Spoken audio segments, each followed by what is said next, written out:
Hi guys, welcome back to the BMW guy, and today we've got a sort of an update video on a video I did about 2 or 3 months ago now, and that's going to be everything wrong with my BMW, and it's going to be a 100,000 mile special. So, as you may have noticed in the last few videos, my car has now achieved over 100,000 miles. So with that comes sort of a new realm of problems, etc., that could possibly go wrong with the car. So today we're going to be taking a look at some of the current problems with the car, and discussing sort of my plans for the car in the future. So let's get straight into it. So the first one, probably the one that you guys are most familiar with, is the issue I currently have with the ABS system.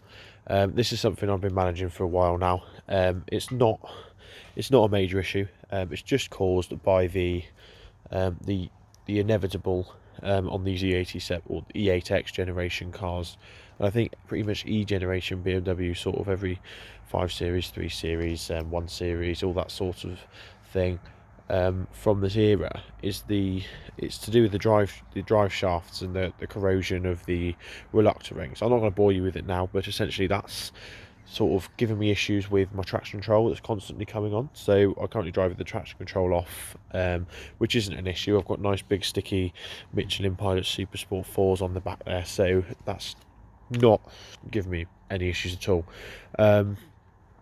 Next issue, we have just a glow plug module that's going slightly wrong in the car.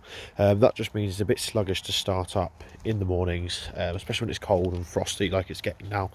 It's not exactly that warm at the moment, so that's another issue that I'm getting addressed. It's currently, fingers crossed, it hasn't given me any issues with DPFs, etc. So if it does, then I will be looking to get it changed as soon as possible, but for now we've got no issues with that at all.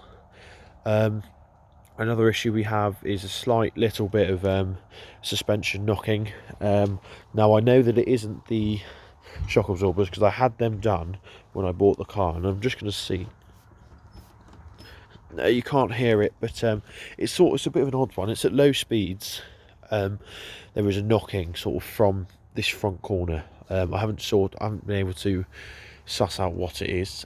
It was fixed for a short while after I had the shock absorbers changed on the front, just because they were worn out. So it was fixed for a while then. However, it's sort of come back, which makes me think it must be something to do within the suspension linkage itself, because obviously as the shock absorber and everything was all removed and then tightened back up, it's got to be something to do within that system. It won't be the shock absorber itself, but it will be something within the suspension linkage. I've had a good look round, I've bashed it, I've pulled it, and I haven't been able to find the offending article. It's gone through its MOT absolutely fine with no advisories or anything like that, so it's just going to be more of an annoyance thing than a sort of a necessity. So it's going to be a nice to have rather than a need to have issue, so it's not too bad in that respect. In terms of other bits, we haven't got much else to write home about really. It's all been fairly reliable. I have noticed a slight misfire every now and then, but I'm pretty sure that's down to the glow plug issue, so I'm not too worried about that. Oil consumption is fairly normal. It seems to just not use any at the moment, which is nice. I'm not going to check it now just because we're on a bit of an angle on this driveway. Yeah, so let's just take a look inside. We'll just discuss a few internal issues of the car. Well, they're not really issues, they're just things that I'm going to get addressed soon. So the first one, as soon as I put the key in, is going to be this fault coming up. And again, it's more, I've already covered it, it's an external issue, but it does have an impact on the inside. So if we just turn the ignition on and start the engine, as you can see there, we've got our ABS fault lights coming on. Like I said, it's something to do, well, I know what it is. There will be a video on how to fix it. It's a very, very common issue on these cars, so don't worry about it. If you're experiencing any sort of traction control cutting, it's that light there. If that's coming on, if you're going around bends, etc., it's probably going to be that your reluctor rings are corroded and it's going to be causing this issue. So don't worry about it. I have made a video explaining it fully, so I won't save it for this. I won't do it in this video, but it's just something to bear in mind. In terms of wear on the steering wheel, I think it might soon be time to have the steering wheel retrimmed.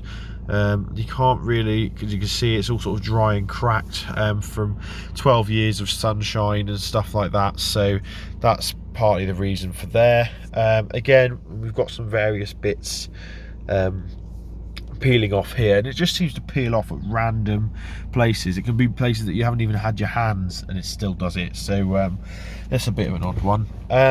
In terms of the infotainment system, I do have a sort of intermittent issue with this at the moment.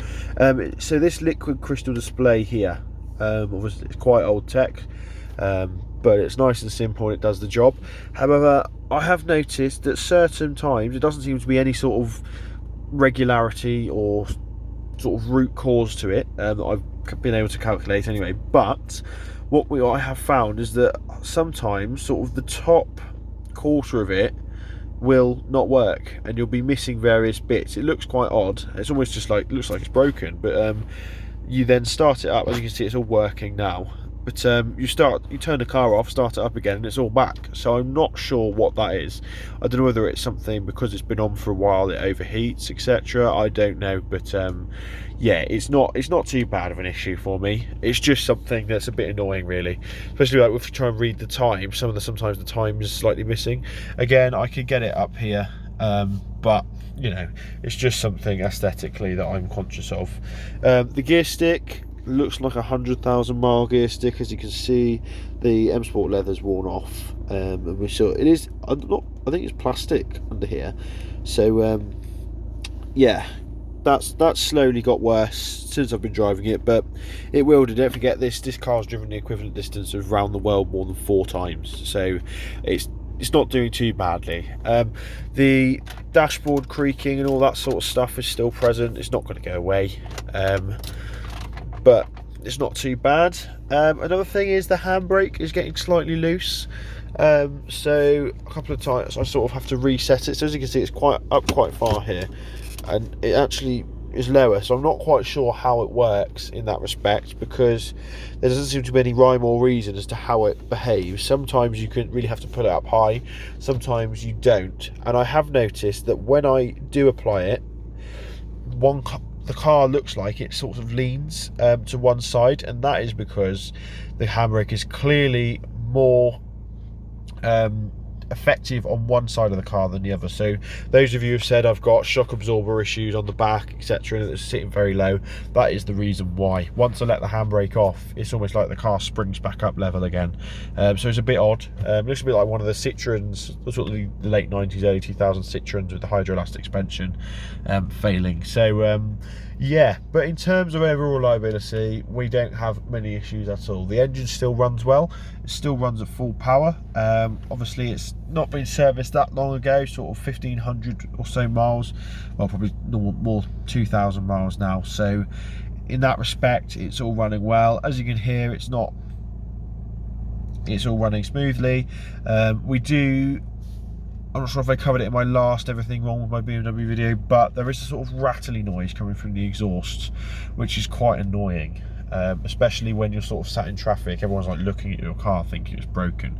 Again, it's nothing, no issues whatsoever. It's all secure and everything. So I'll have to look at that. It may be something to do with the catalytic converters or something like that, but there's no real major issues on this car at the moment. So yeah, thanks for watching, guys. Don't forget to like, comment, subscribe. Let me know what issues you've had if you're at similar mileages, or I'd be interested to know what issues have arisen sort of pre 100,000 miles, anything major.